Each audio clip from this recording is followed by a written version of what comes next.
Ndabahaye mwirwe mwese nshuti banywanyi bacu mwebwe mubana natwe mu biganiro n'amakuru tubatunganiriza kuri iyi mboneshakure. Turi kw'igenekerezo rya 26 ukwezi kwa kabiri umwaka w'ibihumbi 2026. Sangwa kaze muri aya makuru yacu. Muri aya makuru yacu turagaruka ku mirwano ikomeye irimo kubera muri Masisi. Muri kano kanya turimo kuvugana urugamba rwambikanye. Harimo kuba imirwano ikomeye cyane muri teritwari ya Masisi, ni muri Kivu y'Amajyaruguru. Abarwanyi ba M23 barimo kwisubiza ibice byinshi cyane bari barambuwe na FARDC.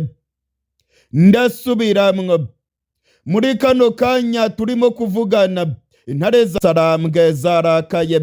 Intare za Sarambwe zirimo kwisubiza bimwe mu bice bikomeye bari barambuwe na FARDC n'abazarendo. Ni mu mirwano ikomeye cyane irimo kubera mu bice bitandukanye, ni muri teritwari ya Masisi. Kuva mu gatondo k'igenekerezo rya 26 imirwano ikomeye cyane irimo kubica bigacika muri Masisi. Abarwanyi ba M23 bamaze kwisubiza za lokalite nyinshi, bamaze kwisubiza agace ka Ruke, bamaze kwisubiza agace ka Kasenyi, agace ka Katobotobo nako bano barwanyi bamaze kukisubiza.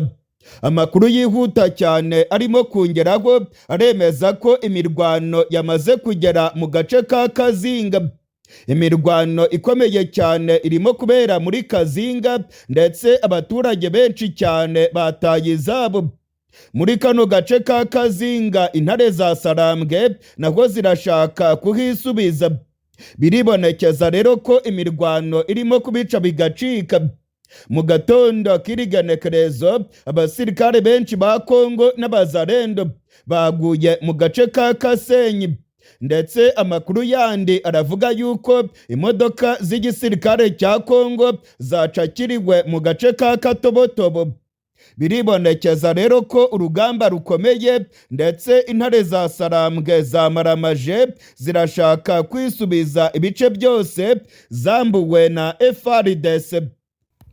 Mu mirwano ikomeye cyane yari imaze iminsi irimo kubera muri Masisi, abazarendo na FARDC bari barafashe ibice byinshi, ndetse muri iyi minsi ishize byagaragaraga yuko intare za Sarambwe zirimo gutsindwa urugamba.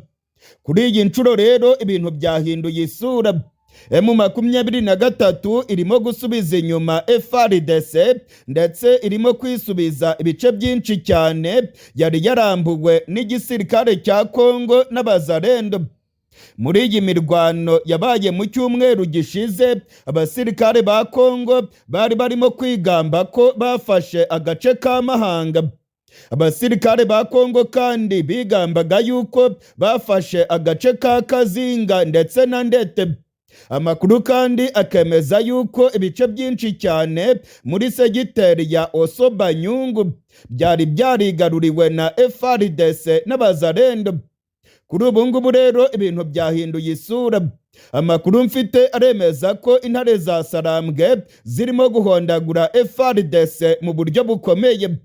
Ibimenyesha amakuru bikomeye muri Kongo nabyo byatangiye kwandika ko intare za Sarambwe zirimo guhondagura FARDC, ndetse ko zirimo kwisubiza ibice by'ingenzi. Abamenyesha amakuru bakomeye barimo Steve Wembi, barimo Daniel Micombero, barimo Stanislas Bujakera, ndetse n'abandi bakorera muri Kongo, bose baremeza ko intare za Sarambwe zamaze kwisubiza ibice bikomeye cyane muri Masisi. Ni nyuma yaho igisirikare cya Kongo cyari cyaratangije ibitero bikomeye cyane by'indege. Amakuru dufite nuko indege za FARDC arizo zagize uruhare rukomeye cyane mu gutuma intare za Sarambwe zitakaza ibice byinshi. Kuri ubu rero ibintu byahindutse. intare za Sarambwe nazo zirimo kwisubiza bino bice ni mu mirwano karundura irimo kubera muri teritwari ya Masisi. Ndababwiza ukuri ko urugamba rwambikanye. Imirwano irimo kubera muri Masisi iteye ubwoba. Nyuma y'urupfu rwa Liyetona Koloneli Wiringoma, biribonekeza ko intare za Sarambwe zirimo kurwana mu buryo budasanzwe, ndetse intare za Sarambwe zirimo gusya zitanzitse. Intare za Sarambwe zirimo gutanga isomo rikomeye, ndetse abasirikare ba Kongo batangiye gukizwa n'amaguru. FARDC n'abazarendo batangiye kuyabangira ingata, barimo kwirukanka bahunga urugamba. Muri kano kanya turimo kuvugana, ndabamenyesha ko imirwano ikomeye cyane irimo kubera mu gace ka Kazinga. Ni agace kamaze iminsi karimo kugenzurwa na FARDC n'abazarendo. Amasasu menshi cyane arimo kumvikana. Ibitwaro biremereye cyane birimo gukoreshwa muri iyi ntambara irimo kubera muri Masisi. Amakuru twamenye aremeza ko intare za Sarambwe nazo zirimo gukoresha intwaro zikomeye. Iyi mirwano rero yatumye abaturage batizabo. Kuva mu gatondo k'irigenekerezo rya 26, imirongo miremire y'abaturage barimo guhunga imirwano yagaragaye mu bice bya teritwari ya Masisi. Umumenyeshamakuru wacu Dani Faruku aravuga yuko intambara yahinduye isura.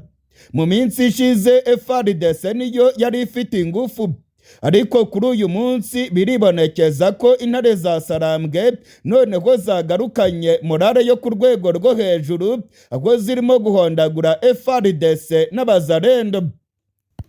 Amakuru yizewe arimo kongeraho aremeza ko intare za Sarambwe zafashe umwanzuro ukomeye wo kurwana. Nyuma y'urupfu rwa Liyetona Koloneli Wiringoma, intare za Sarambwe zahisemo kurwana mu buryo bukomeye. Amasoko yanjye aremeza ko imirwano irimo kubera muri Masisi irongowe na Generali Gaceri. Generali Gaceri arimo gusya atanzitse. Uyu mujenerali byavugwaga yuko yaba yararasiwe mu gace ka Rubaya, ariko amasoko yanjye aremeza ko uyu mujenerali ari urongoye imirwano ikomeye irimo kubera mu bice bya teritwari ya Masisi. Ntabwo byoroshye rero, urugamba rwambikanye.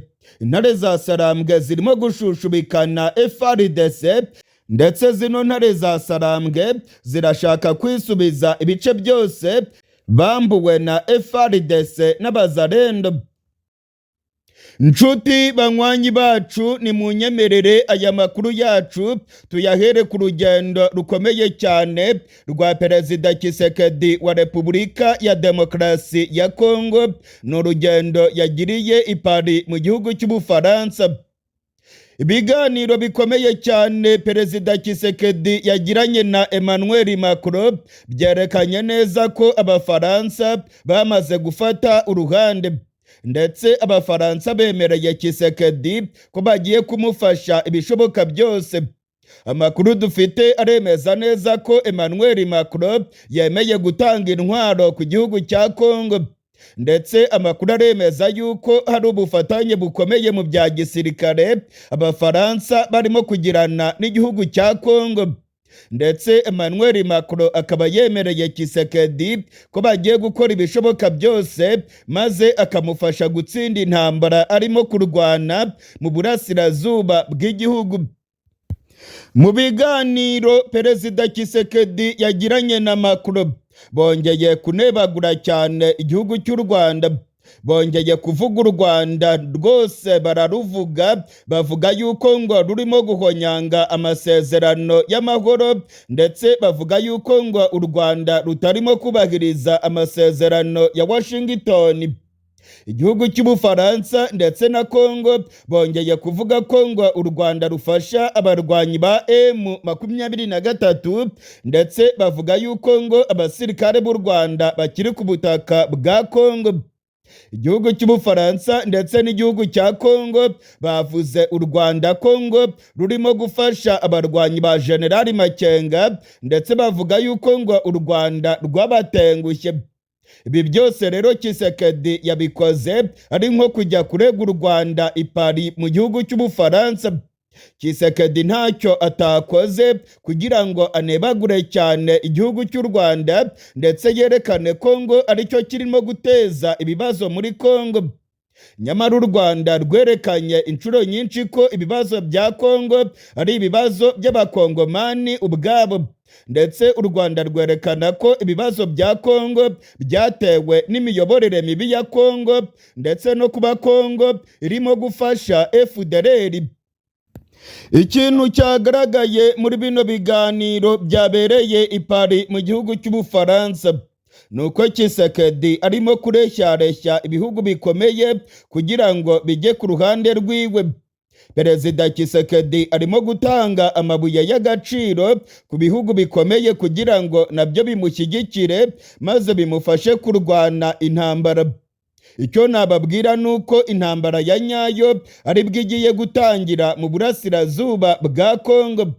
Abibwiraga yuko agahenge kazagerwaho rwose nari narabakuriye inzira ku murima.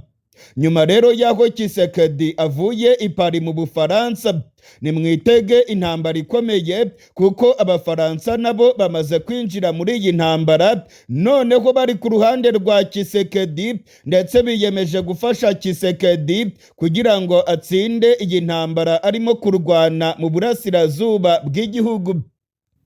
Mu gihe rero tukirimo kuvuga ku gihugu cy'Ubufaransa, ndabamenyesha ko ibihugu bikomeye nabyo byamaze kwinjira muri iyi ntambara yo mu burasirazuba bwa Kongo. Ibihugu bikomeye byo mu karere k'ibiyaga binini, ibihugu birimo Tanzania, ibihugu kandi birimo igihugu cya Angola, ndetse amakuru angeraho akemeza yuko Afurika y'Epfo nayo yaba irimo kwitegura kugaruka muri Kongo. Ibihugu byahagurutse. Ubutegetsi bwa Kongo burimo gukora ku bafatanyabikorwa babwo bose kugira ngo barwanye M23 noneho bayivunderezeho urufaya rw'amabombe. Tshisekedi yiteguye kurwana intambara ikomeye. Iby'ibiganiro bya politike bamaze kubishingukamo, ndetse rwose uko bigaragara iyi ntambara yo muri Kongo aho bigeze, abarwana bakwiye kurwana bagakocorana, umwe akanegekaza undi, maze umwe utsinzwe akemera ko yatsinzwe. Ibirimo kubera muri Kongo ubungubu murimo kubona ni imirabyo irimo kurabya. Inkuba nibwo zigiye gukubita. Intambara ya nyayo igiye gutangira. Igihugu cya Angola cyamaze kwinjira muri iyi ntambara, ndetse amakuru dufite aremeza ko Perezida Joao Lorenzo mu biganiro byinshi yagiranye na Tshisekedi yamwemereye kumuha abasirikare b'abakomando ndetse n'indege za gisirikare maze bakarwanya M23. Amakuru angeraho yemeza yuko itsinda rya mbere ry'inzobere zavuye muri Angola ryamaze kugera i Kisangani, ndetse amakuru akemeza yuko izindi nzobere zavuye muri Tanzania ndetse n'izindi nzobere bivugwa yuko ari zo muri Afurika y'Epfo zamaze kugera mu mujyi wa Kalemi muri Tanganyika. Bano bose rero barimo kwitegura intambara ikomeye bagiye gutangiza kuri M23. Icyo nababwira nuko M23 yahagurukiwe. Intare za Sarambwe zirageramiwe rwose. Ibihugu bikomakomeye byamaze kwinjira muri iyi ntambara, ndetse biribonekeza ko Tshisekedi wewe arimo gusheta umutungo kamere wa Kongo. Mu gihe rero ibihugu bikomeye byamaze kwinjira muri iyi ntambara, ku ruhande rw'abarwanyi ba M23 nabo baryamiye amajanja. Amakuru arimo kongeraho aremeza yuko nabo barimo kwitegura intambara ikomeye, ndetse barabizi neza ko ibirimo kubera mu burasirazuba bw'igihugu bigomba kurangizwa n'imirwano ikomeye. Bamaze iminsi barimo kwinjiza abasirikare benshi, ndetse intare za Sarambwe zirimo kwitegura imirwano ikomeye. Ibintu ntabwo byoroshye rero. Intambara nibwo igiye gutangira mu burasirazuba bw'igihugu. Muri kano kanya rero munyemerere tuvuge ku makuru mashyashya amaze kumenyekana kuri General Makenga. Mu gihe imirwano ikomeye cyane yari irimo kubera muri Masisi, indege z'igisirikare cya Kongo za zindi zitagira abapilote zarashe Liyetona Koloneli Wiringoma. Hari amakuru yemezaga ko General Makenga nawe yarashwe. Amakuru yizewe amaze kungeraho muri kano kanya aremeza neza ko General Makenga ari muzima. Ndasubiramwo, General Sultani Makenga, umugaba mukuru w'ingabo za M23, ni muzima rwose, nta n'igicurane arimo gutaka. Amakuru kandi aremeza ko General Gaceri nawe ari muzima. Amakuru yamaze kumenyekana nuko muri kiriya gitero cyagabwe mu gace ka Rubaya ari igitero cyahitanye abasirikare barenga 10 ba M23, harimo abasirikare bakomeye, ndetse amakuru yizewe yemeza yuko mu bapfuye harimo n'abacancuro b'abazungu bakoranaga na M23. Abasirikare barenga 10 bo ku ruhande rwa M23 barapfuye, ariko General Makenga we ni muzima rwose. Amakuru yizewe navanye mu masoko yanjye akomeye. Amakuru navanye muri M23 imbere aremeza ko General Makenga ari muzima. Aya makuru kandi nayakoreye ubugenzuzi bukomeye. Ndemeza neza ko General Sultani Makenga ari muzima. Aya ni amakuru natohoje kandi nkayabonera ibimenyetso bikomeye. Amakuru kandi aremeza yuko Liyetona Koloneli Wiringoma we rwose yamaze gupfa. Urupfu rwa Liyetona Koloneli Wiringoma rwasize icyuho gikomeye muri M23, ndetse amakuru mfite aremeza ko bano barwanyi barimo gutegura igitendo gikomeye cyane cyo guhorera Liyetona Koloneli Wiringoma. Kugeza ubu turimo kuvugana rero, ya makuru yose yavugaga yuko General Makenga yaba yararashwe ntabwo ariyo. General Makenga ni muzima, ndetse n'abandi ba generali bakomeye barimo General Gaceri nabo ni bazima rwose. Ahubwo intare za Sarambwe zirimo kwitegura ibitendo bikomeye bigamije guhorera Liyetona Koloneli Wiringoma. Muri kano kanya rero reka twerekeze irya nino ku rubuga rw'imirwano. Imirwano ikomeye cyane irimo kubica bigacika muri Masisi. Hari ibitero bikomeye cyane birimo kubera mu bice bitandukanye. Igisirikare cya Kongo kirimo guhangana n'intare za Sarambwe. Imirwano irakomeye cyane. Imirwano kandi ibyutse irimo kubera muri Kivu y'Epfo, aho mu Minembwe naho urugamba rwambikanye. Akarere kaba kagiye gushya rero. Ubundi se kari gatuje? No, it has not been. Ariko what I'm telling you, ndumva odeur y'intambara. I can odeur ya guerre. Nshobora kumva gunpowder, just smelling. So we have to wait and see. Byatsi biri buhatikirire.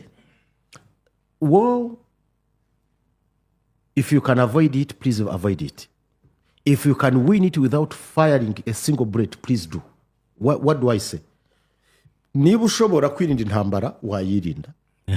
Ariko niba ushobora no kuyitsinda utarashisha isasu, please bikore ko ni byiza. Yakunda se. Ariko ibyo byose iyo binaniranye, it is inevitable. Ntago wabijya ku ruhande. Ntabayihunga. Noneho iyo ubona yuko it is the only way to survive, you will have to fight. So I always, igihe cyose ndasenga, niba hari uburyo bw'abantu nubwo byasaba guhana umukono na shitani kugira ngo amahoro abe ku buryo wabikora, ariko nanone what is business, ibyo nabyo bimenye.